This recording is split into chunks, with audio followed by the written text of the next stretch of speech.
అందరికీ నమస్కారం అండి. ఫస్ట్ ఆఫ్ ఆల్ ఈ సినిమా అవకాశం గురించి మాట్లాడాలి. నేను వెళ్ళిన ప్రతి ఆడిషన్కి ఒక ఎక్సెల్ షీట్ మెయింటైన్ చేసేవాడినండి.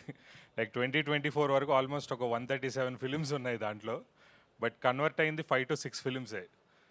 ఎందుకంటే సజీవ్ బ్రో నన్ను కాల్ చేసి ఈ క్యారెక్టర్కి పిక్ చేసినప్పుడు బ్రో ఆడిషన్ కూడా తీసుకోలేదు.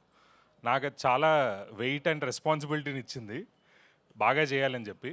అండ్ నిజంగానే ట్రూ, మనకి సినిమా తీసేటప్పుడు ఫస్ట్ షాట్ దేవుడికి పెడతారు కదన్న.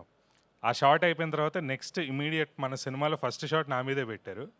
అది ఇంకా రెస్పాన్సిబిలిటీ పెంచింది నాకు. దెన్ ఐ థాట్ చాలా సజీవ్ని అయితే డిసప్పాయింట్ చేయకూడదని చెప్పి. అండ్ నా గురించి కొంచెం ఇన్ఫర్మేషన్ ఉన్న నా ఫ్రెండ్స్ ఆర్ ఫ్యామిలీ ఉన్నారు ఇక్కడ, వాళ్ళకి తెలుసు నేను తరుణన్నకి ఏకలవ్య శిష్యుడని. ఎగ్జాక్ట్లీ తరుణన్నని ఫాలో అవడం అంటే, మీరు పెళ్లి చూపులు బ్లూ ఎల్లో పోస్టర్స్ వేస్తే నేను షార్ట్ ఫిల్మ్స్లో అవే పోస్టర్స్ వేయడం, అట్లా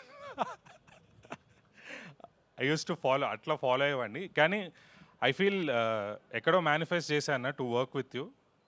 అట్లీస్ట్ డైరెక్టర్గా కాకపోయినా ఆర్టిస్ట్గా వర్క్ చేసినందుకు నాకు చాలా హ్యాపీగా ఉంది. అండ్ ఫర్దర్గా డైరెక్షన్లో చేయాలని కూడా అనుకుంటున్నాను నేను.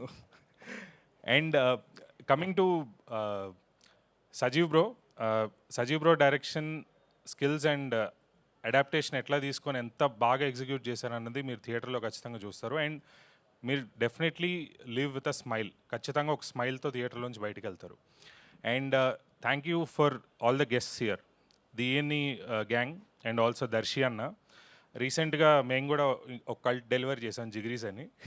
సో కొలాబరేట్ అవుదాం అన్న, ఈఎన్ఈ 2 cross జిగ్రీస్. Thank you everyone for coming. And ఈ ఫిలింలో నాకు స్లైటెస్ట్ ఆఫ్ ది అప్రిసియేషన్ ఏదో వచ్చినా సరే, that appreciation I dedicate to 3 beautiful women, my mom, my wife and my daughter.